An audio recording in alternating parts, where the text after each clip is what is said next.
So I decided to do a quick video on one of my favorites, and this is a favorite rifle, and it's one that I actually put together myself.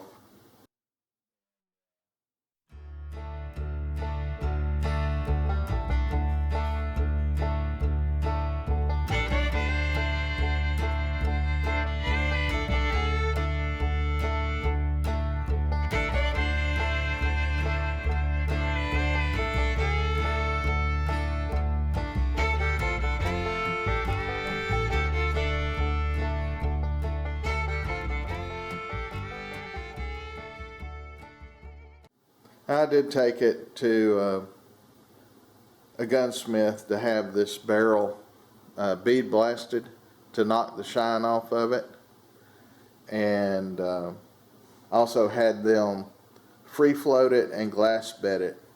But other than that,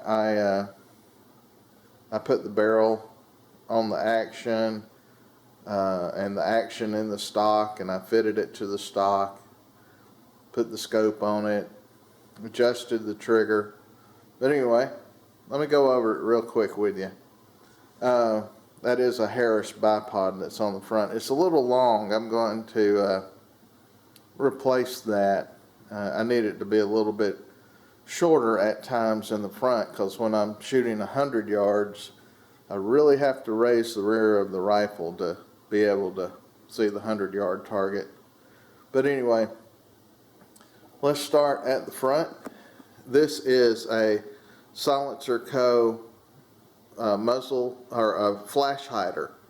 I bought this to put on here because I had a tanker muzzle brake on there, but in order to use my can on here, this is a quick connect for the Omega 30 muzzle brake. So anyway, I put this on there, and before I forget, this is in 7mm Remington Magnum.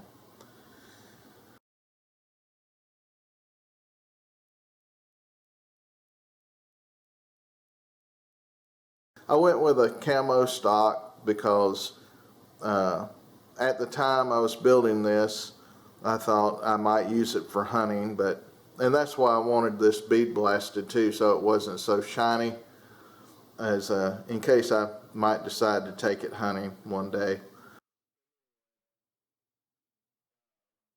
It is on a Mauser 98 action, which is not a true 98. It is a Interarms Mark X action.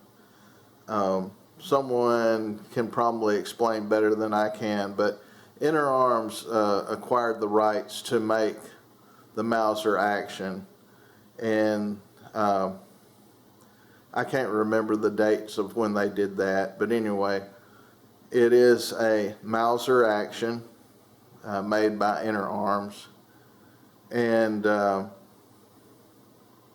I've got this Leupold scope on there, which is a mill scope, and it is a 6.5 by 20 scope, so a lot of zoomies in there.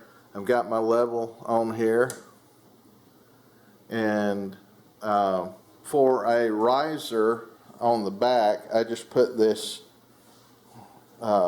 bear tooth neoprene on there, and it's just right. I have a little foam pad under there that when I put my cheek down on here, I'm looking straight through the scope.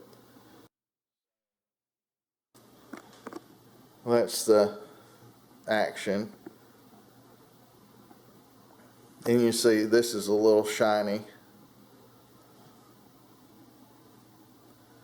But I just took this up to Tennessee when I was visiting my dad, and I was able to shoot 1,000 yards with it. And when you, at this place, it's Dead Zero Shooting is the name of it.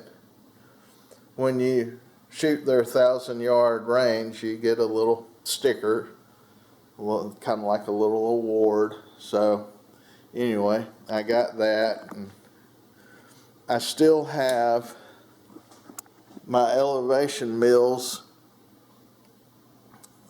listed for when I was shooting 1,000, and I'm about, I think, 10.5 mils high.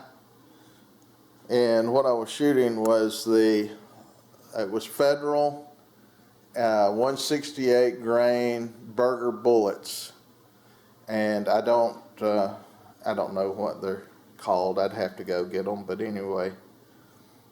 I keep saying but anyway, and I apologize. But that's the scope. I like them low as I can get them to the barrel and receiver. So you can see I've just got a little bit of space through there. No fancy chassis, just something I got from either Mid-South or Midway, I can't remember. And as far as the barrel brand or type, I can't remember that either. I think I also got it from the same Mid-South or Midway. And I put it together, and I put it together specifically for long range because I really don't have any game animals in my immediate area that warrant a 7mm Remington Magnum. Although I could use them on some big old white-tailed buck, that's about it. But no, I thought maybe I might go out west and get an opportunity at an elk or something. So when I shot this, I did have the can on there, so I had to re-zero it, and we zeroed it out at 100 yards, and then I went to 300, 600, 800, and then 1,000 yards. And what the targets were electronic. When you had them, you had a tablet there at the bench, and you could look over at the tablet and see where your bullet impacted the target at. And but before you would start, like when you went to 600, the range guy would say, all right, shoot that plate out there, and I'd shoot it, and he was watching in a spotting scope, and if I hit it, he'd say, okay, you're good, go ahead and start shooting the targets. And I did that at 6, 8, and 1,000 yards. So shooting plates at that distance too, which I enjoy shooting the plates. And when you hear that bullet zipping through at 1,000 yards and the ding of the plate, that makes it pretty interesting. But anyway, this is my favorite as far as favorite home built, put together rifle, favorite long range rifle.